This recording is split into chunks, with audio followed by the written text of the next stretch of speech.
Hi everyone, I'm April, and you're watching The Tangled Cat Speaks, and this is a book edition. Okay, so if you happen to watch my crafty editions, you'll know that I haven't posted since November. It is now the beginning of April, and I have a reason. I'm going to say excuse, but I have a reason. I had started a new job. I had been retired for many years, and getting back into a 40-hour per week job has been a chore for me. It's been very life rearranging. So I haven't really had a whole lot of time to do much, like posting videos. And as I mentioned in my crafting video, I wasn't doing any crafting until up to a couple of weeks ago. So that's why I didn't post like I should have been. I haven't done a whole lot of eyeball reading since I started this job. I've done a little bit. It's mostly been during my lunch breaks at work. I have a job. But mostly it's been audiobooks. I have been trying to stick to books that I do own because I really enjoyed getting to that 100 books that I own mark that I did last year.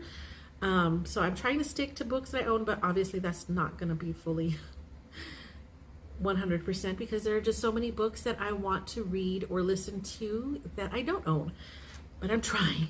So let's talk about some of the things. Like I said, a lot of them are audiobooks just because I have a commute time now, and that commute time, both going home and coming back, total about 3 hours. So there's that. It's been a big change for me, and I'm super excited with what I'm doing and what I'm learning and all of this stuff. But yeah, so let's talk about a couple of books that I actually eyeball read when I first got the job, because when I first got the job, there was literally 3 weeks that I didn't do anything. What my job is I'm a contractor, and I do data entry for a bigger company. And when I went into this building, hey, I'm your new contractor, I'm here to do this, blah, blah, blah. They're like, oh, okay, come right in. They didn't have anything set up for me. No computer, no systems, nothing. I had nothing. And that was that way for 3 weeks. So the first 3 weeks of my job, I sat and read. I was literally told, bring a book, because we don't know how long it's going to take for us to get you set up. And I had no clue that I was going to be the only one from the company that I actually work for, the contracting company. I'm the only person from my job in this office. So I was kind of, floated around by myself. My supervisor's remote into a whole other city, all of this stuff. And so, I was kind of by myself, and everybody in the office that I'm at, they're in the middle of doing their own things, and they don't do what I do. So it's not like I could be like learning from them, or, and everybody's just doing their thing. So I'm just kind of here by myself with nothing. So I brought some books, and I happened to be at the library one day, and I found these cool hardcovers. They're, I guess you call them like naked hardcovers, because they don't have the paper. What is the word for that? Book cover? I don't know. And the design of the on the cover is like printed on the hardcover. It's not like a paper wraparound, if that makes sense. They were really cool. I didn't know what they were. The whole set was there in this series. It was 4 books. I wrote it down. 4 books. And they weren't too long. They were maybe 300 pages each. So I just started reading those during that time that I was sitting there without a computer at work. I finished the whole series in 3 weeks. And these books were by Simon R. Green. I had no clue what they were when I got them, but it's called the Gideon Sable series. And I'm going to put these books up, the covers of each of the books up here, because I didn't write down the names of each of the books themselves. But what it is it's a group of people. It's 4 people kind of a mishmash of personalities, and you're like, why are they together as a group? It's weird, but it kind of works. What they do is thievery. They are criminals, and they are always up for a bigger and better heist. Now, the thing about these people is they live in a world where magic and supernatural things exist, and they have their own kind of powers too. I'm not going to delve into a whole lot about what these books are about, but just suffice it to say that they are fun, they're witty, and they were very entertaining. I just blew right through them. I had a really, really good time with them. You've got one guy who is, he took halos from angels. One was a good angel and one was a fallen angel. And these two halos kind of give him this armor of protection. So he's basically indestructible. But it also means that he's bound for something not good, because even though, one was a good angel, one was a bad angel, he did terrible things to them to get those halos. So there's creatures like that, people like that. One of them can manipulate machinery using her mind. It's kind of weird. She calls it that they kind of fall in love with her, so she can get into buildings that have like security, electronic security, because she can kind of convince the security that she's there, and they fall in love with her, and so she can go through the building however she wants, because the security is like, oh, okay, you could be here. Just weird stuff like that. It's silly, it's fun, and I just had a good time with it. Another series that I did, this was actually an audio on these long commutes, by Ken Follett. It's the Kingsbridge series. Now, I know when he originally wrote them many decades ago, the first three were in chronological order. Then more recently, he did one that came right at the end, following in the chronology. And then he did one that's a prequel. So when I read the first original one, Pillars of the Earth, at the time I didn't know that it was a series, and I had only read just the one, and here it is a couple decades later, and I find out that there's this whole series, and I chose to do it all in chronological order. So I started with the prequel and then went all the way forward. And Pillars of the Earth is probably the most famous one of the whole series, just because that's that's what just blew up the whole thing. It was just, it was an amazing book. I want to say in the 1200s. I think that was it. And it's basically about a guy who builds a cathedral. And when you hear it described like that, it doesn't sound interesting at all, but my goodness, it is such a good book. And I was so happy to get back to it. But the whole series is like that. Like, it's just kind of this drama about the people, and, the peasants, and the people who own the land, and people just being ruthless to get what they want, and other people just trying to live their lives. And very, very, very good series. And I really, really was glad to have it on my commute. I enjoyed it very, very much. We have still been continuing reading an Agatha Christie book every month. And the ones that I did recently, in January, I did Sleeping Murder. February was The Secret Adversary. And then March was The Mystery of the Blue Train. I haven't looked to see what the April one is, because I'm in the middle of a couple of other books. And then I'll get to the Agatha Christie later. But those are the three that I read. And I've read those all before, and I really enjoyed getting back to them. Those were on my Kindle, and I do own them. I say own because, Kindle ebooks are weird. Like, you own it, but you can't touch the book. But I did those on my Kindle during my lunch break. So I would read a couple of chapters during while I was eating my lunch and stuff like that. So those kind of took me a little bit of time, but I did enjoy all three of those, as I knew I would. I never tire of reading Agatha Christie. She's just wonderful. And then I found this other series. You know what it was? Is I was scrolling one night on Facebook, and Facebook just seems to know that I love getting books. And it showed me this series, this ad for a series, and then you click on it and you go directly to this author's website, and there was all these different options on purchasing the series. And I want to say there's something like 10, 12 books, and it was for a really cheap price. So in the middle of the night, I got them. It's not on my Kindle though. It's some other thing that I had to download called Book Funnel. But it's the same kind of premise as having the Kindle. I purchased them, they're mine. I don't have to give them back, digitally return them or anything. Those, I purchased them, and they're really short. It turns out each book is about 200 pages.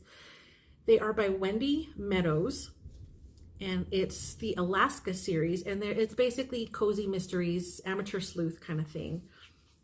And they're set in Alaska, and I think I was looking for something set in a cold climate, since it was, winter, and I can snuggle up and, read a few pages here and there. It's a mood. So I read, I did write the 3 down that I've done so far. Snowman Killer, Deep in the Snow, and Snow Happens. It's definitely cozy mystery. The woman used to be a cop in LA, and she just decided that, she was done with that, and she moved to Alaska after having a divorce from her husband. She left California, moved to Alaska to kind of, get away from the world that she's always known. And of course, once she gets settled in and everything, and people are starting to warm up to her and blah, blah, blah, things start happening, and now suddenly she's investigating murders.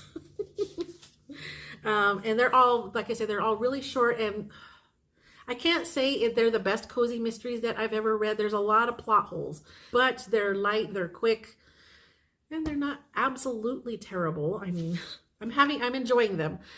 Don't get me wrong. There's a place for these kinds of books, and sometimes just a couple of chapters of something just fast paced and not a whole lot of thought, a whole lot of mental energy to read them, and that's what I'm using them for. They're just kind of there to, I'm reading. Yeah, there's a lot of plot holes, but I still kind of like the overall theme of the stories. So I'm going to continue definitely reading the rest of the series, just, as I can in between other things. Let's see. I also did some more of those Prime Reading Kindle stories. They're real short. And I've chosen horror as the next batch that I'm doing, and I've done 3 of those so far. There's 6 in this group, and I've done 3. They're real short, like 30 pages each, something like that. One was by Grady Hendrix called Ankle Snatcher, and it is about a grown man who still believes that there's a boogeyman under the bed. It's a good story. It's a really, really good story. I really had a good time with that one. When you can't sleep, why not read a book in bed about the creature under the bed? The other one that I read, another one that I read was by Joe Hill called The Pram. Here in the United States, a pram would be what we call a, oh my gosh, the word is not a stroller, a baby stroller. I couldn't think of the word.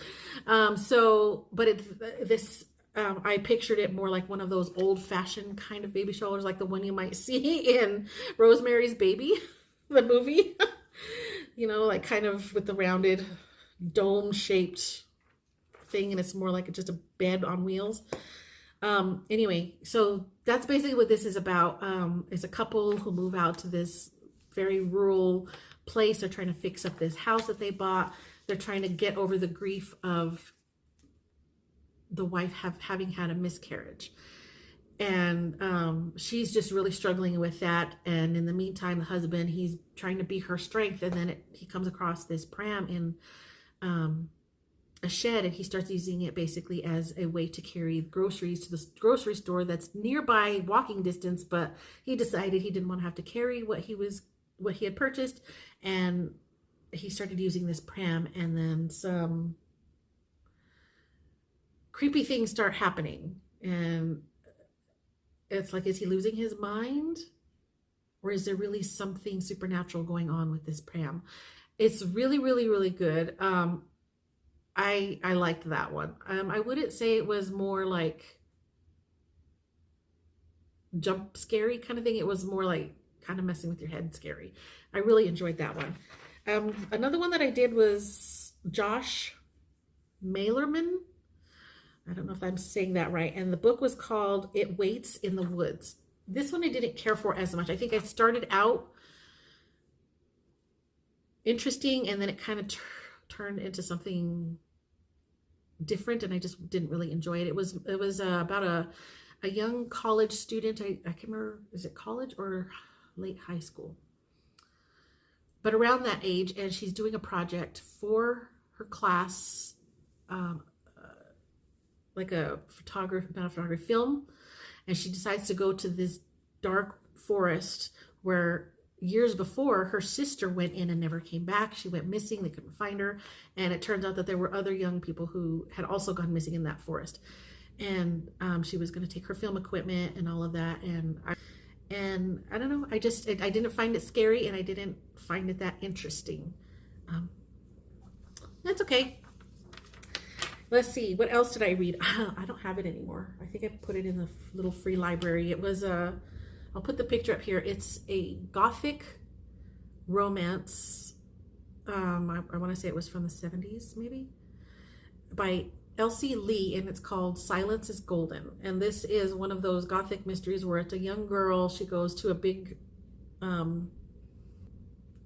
This girl particularly was raised in an orphanage, and she's, turned 18, and now she needs to go get a job. They send her to this house. She's going to be the companion of this girl who's similar in age, but who just seems to act mentally and emotionally a lot younger and needs assistance. And so she's there as her companion and kind of a caregiver. She's basically this young girl with the issues is staying in this big house with her stepfather. Her mother died a while back, and the stepfather is keeping her on until she's old enough to be married off, basically. So there's like a sinister vibe about him. I don't want to give too much away. It's a really, really short book, less than 200 pages. And if you do come across it, it's an interesting book, but just be aware it is definitely one of those naive young girl doing naive young things that you just want to scream at because you're like, why are you being so dumb? But that's, the era. That's just the way it was. But I kind of like those books just because there does tend to be some dark, twisted themes if you can get past this naive young girls doing naive young girl things,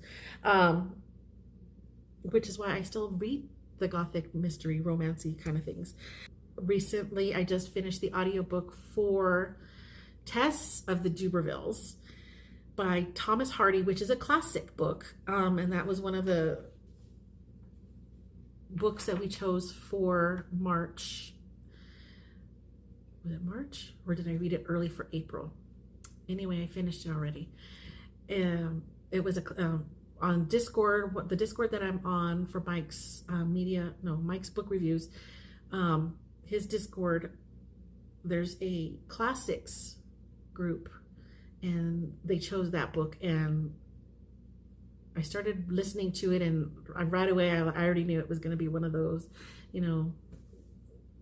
set in an era where women are treated differently, but also women think differently than they do today. And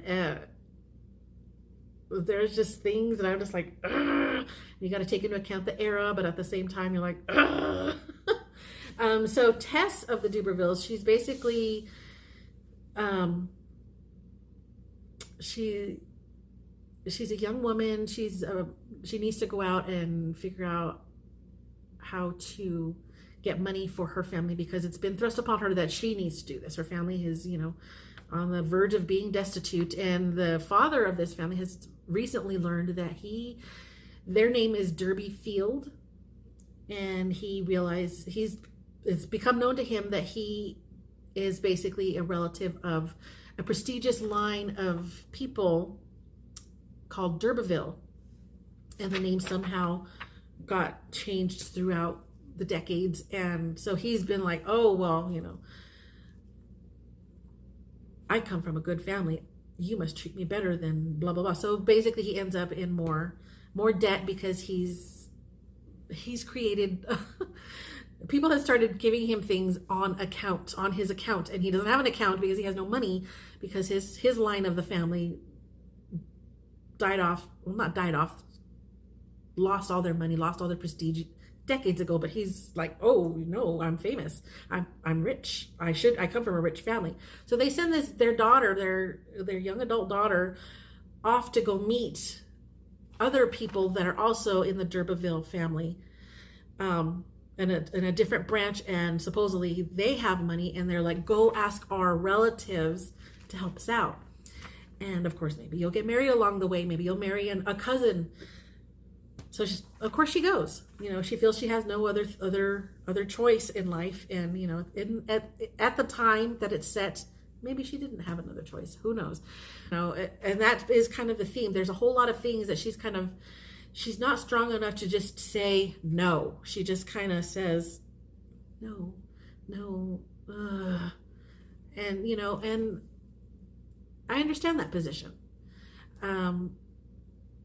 I was young once too, and sometimes you just feel like it's easier to just not fight, because you're not going to win. So why fight? Being older and more cynical, I'm like, just fight tooth and nail to the end. But you can't put your current world thoughts in that era, and that it does make it frustrating for people who can't do that, to just separate current times and the past times and look at it from that point of view. So there's a lot of things, and you just want to but it's not modern times in the book, and those weren't the choices that she had available to her necessarily. So it is a frustrating book, but I did enjoy it.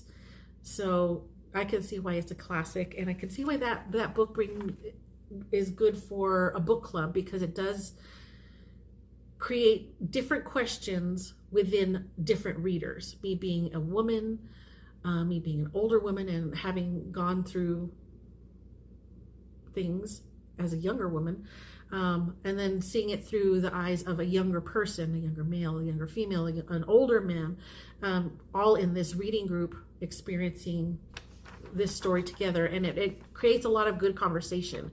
And so I really enjoyed that part of it too. So we also did another classic recently in that group, and that was For Whom the Bell Tolls by Ernest Hemingway. And I had to bow out of that one. I got about halfway through that one, and I just couldn't finish it. I didn't enjoy it. For Whom the Bell Tolls is basically, there's like war going on, and there's these rebels, and it's a rebellion, and he finds himself with this small group of rebels, and they're setting up to do this big thing, and it takes a long time to get there, because the story isn't about the war or the rebels, the rebellion, and what they're doing. It's more about the relationships that he finds himself in this group of rebels, which is fine. But I know it's a classic, and I know a lot of people like it, but I just was bored. I was bored with it, and I just about halfway through, I'm like, I don't want to read this. So I bowed out of it. I just didn't like it. It wasn't my cup of tea. Not to say that it was a bad book, because I don't know. I didn't finish it. It just wasn't clicking with me. I'm sorry, I'm going to take a drink of my sparkling water because I'm thirsty. So let's see. But I read another classic that I really enjoyed and had a great time with, was Invasion of the Body Snatchers. This was by, what was his name? I have it written here now. I can't find it. Oh, I didn't write the name down. I think it was Jack Finney. I know it's Finney, but I can't remember if it's Jack or John. I think it's Jack. Anyway, the original book, Invasion of the Body Snatchers. This book has led to so many movie adaptations, and other horror stories in that kind of vein of, aliens coming down and taking over the human body. Let's see, there were actual movies called Invasion of the Body Snatchers. The most notable one for me is the one with Donald Sutherland in the 70s. The Faculty in the 2000s. There was a whole lot of Puppet Master movies in the 80s and 90s, I think. I mean, just this whole idea of aliens coming down and taking over your body and controlling you. It's a thing, and I believe it started with this book, and the book is actually very different than what I remember the movies being, especially the ending. But I had a really, really, really good time with it. Really, really enjoyed listening to that one. And another one that I listened to was The Mote in God's Eye. And I can't remember when this one came out. I want to say in the 80s, but I'm not positive. This is by Larry Niven and Jerry Pournelle. It's a science fiction. So they're in space, and it's some other galaxy, I think. And these people in this military ship are they come across this other type of ship, and they're not sure what it is because the way that it's built is just unfathomable to them. And there's creatures on this ship, and they're trying to make contact, and slowly but surely these creatures learn how to speak our language. And they're generally taken as harmless. Most people think these other creatures are harmless, but they become very complacent, and then things happen. It was a really, really good story. I enjoyed it. I enjoyed the descriptions of these creatures, very strange. I really enjoyed the first book, so I would really like to delve into the next two. That's what I'm saying. Let's see. Speaking of of science fiction, I read a more recent one by Blake Crouch called Recursion, and this has to do with time travel and what happens when we always hear in time travel movies, when you go back in time, don't do anything that's going to change the future. But in Recursion, that is basically the whole premise of what they're doing with their time travel, is they're going back in time to try to fix something in the future, and then that creates situations. This book really, really just blew my mind, because I was like, that is so trippy, and I could not imagine. It is a really, really good book, and I very much recommend Recursion by Blake Crouch. And then I do have two books in front of me that I am going to, one I've started, the other one I'm going to start as soon as I finish the other one. This I found in a little free library, and it's a children's book. Let me see. The Book Without Words. What does it say? A Fable of Medieval Magic by, I don't know if it's Avi or AVI. I don't know if it's like initials or if it's an actual, that's the name. I don't know. But that's all it says. But it is a children's fantasy. But so far, it's a little creepy, and I'm enjoying it. It's quite short, and I'm about halfway through. And it is about an old alchemist. Alchemy is against the law in this medieval era. But he's trying to figure out how to make gold.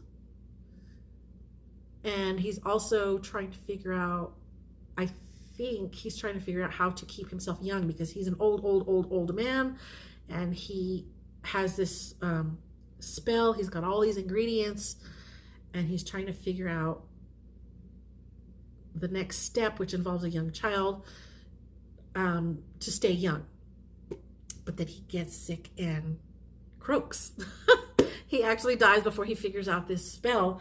But he's got a crow that can talk, and the young girl that has been his kind of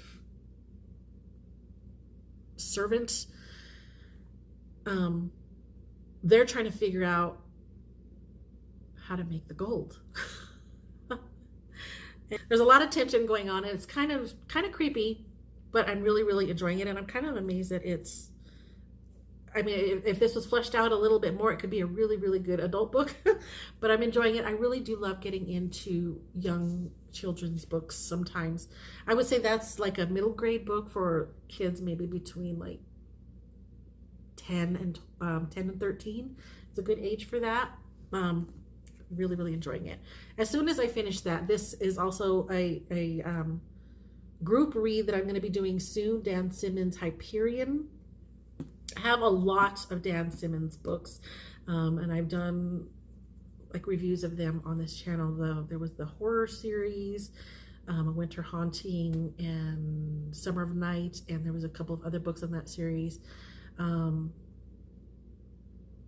Terror, which was about it was a scary book on a ship, but what I'm trying to get at is the books that I've done by him have all been horror. This is going to be the first one that is, it looks science fiction, but it also looks fantasy, and this says Science Fiction Magazine blurb, so it might be a little bit of both science fiction and fantasy. I'm not sure, but I've heard that this is a really, really good story, so I'm excited to get to it. And then I read What the River Knows by Isabel Ibanez. It's about a girl from Argentina. She's grown up there her whole life. She's never really traveled. Her parents every year for several months of the year travel by ship to Egypt. This is set, way back when. And they take a ship and they go to Egypt, and that's she knows every year they're going on their vacation to Egypt. And then she gets word one year that they had died in Egypt, and she decides to jump on a ship without a companion. She's a young woman. She's not married, and at that time it's kind of frowned upon for a young woman to travel alone and all of these things. And she gets on a ship and she's going to figure out what happened to her parents. Why did they die? She knows that her uncle is there. I think it's her mother's brother. Her uncle is there, and that he was one of the last people to be with her parents. So she's going to go find out what happened, because it takes too long to write a letter and he's not responding. So she's going to go confront him in person.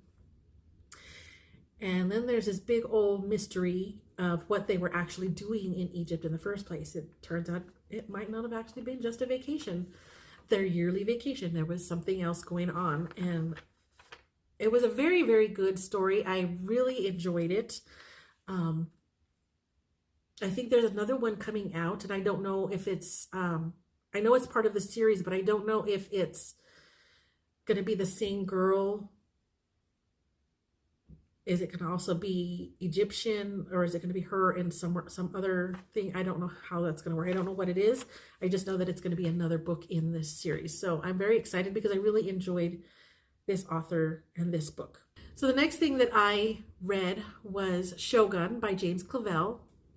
And I knew years and years and years and years ago about this story. I knew it was a TV miniseries when I was a kid, but I never watched that. I never read the book. It, as a kid, it just didn't interest me. I never paid attention to it. I knew of it, but didn't know what it was about or anything.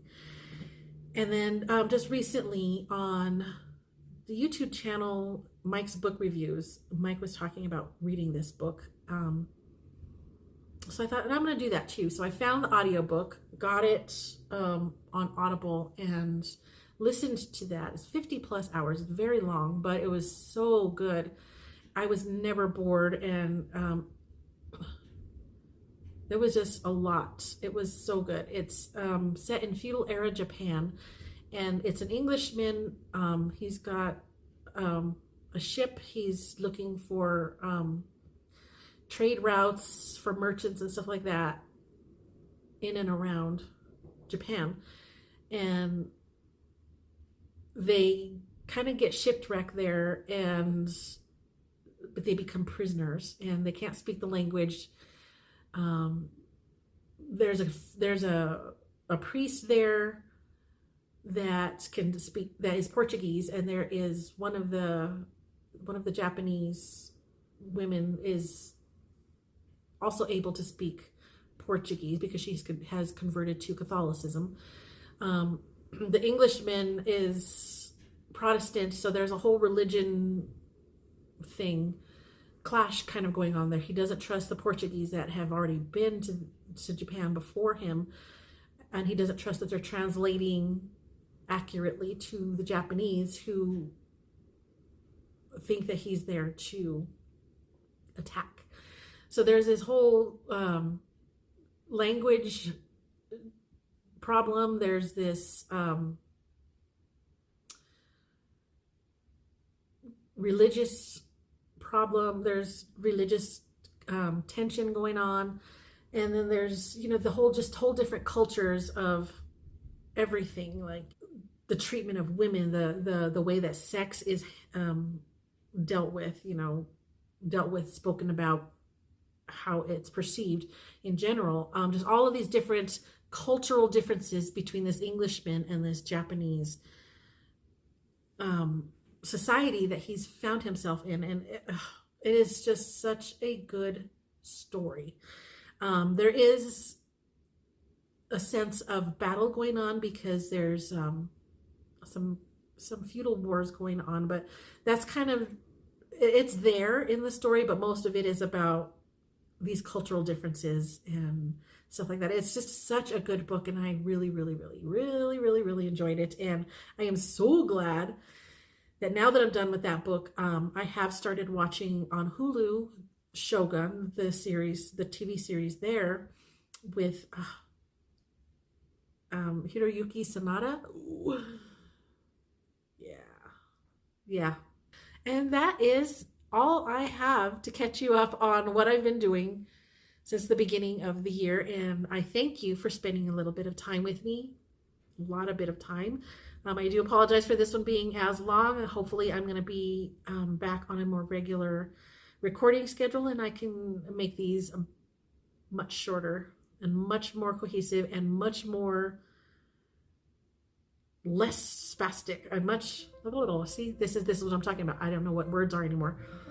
So hopefully they will be a little more polished, but I don't do the whole professional thing anyway. So again, thank you for coming, and I will see you again next time. Bye.